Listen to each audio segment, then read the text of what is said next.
మనం ఇట్లాంటి ఎదవల వీడియోలు అన్ని మనం షేర్ చేస్తా ఉంటాం. ఈ ఒక్క వీడియో చూడండి, ఇది వీళ్ళమ్మ చనిపోయింది.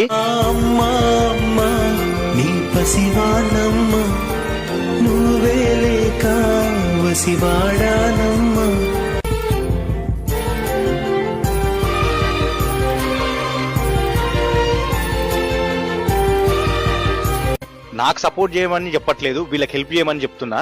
ఏంటంటే ఈమె చనిపోయింది, వీళ్ళమ్మ చనిపోయింది. ఈమెకు ఆల్రెడీ ఒక చిన్న అబ్బాయి కూడా ఉండే. సో అబ్బాయి చనిపోవడంతో ఈమె డిప్రెషన్ లో పోయి చాలా రోజులు ఏడ్చి మనోవేదనకు గురయ్యి ఈమె కూడా రీసెంట్ గా చనిపోవడం జరిగింది అనమాట. నిన్ననే దినాలు అయిపోయినాయి.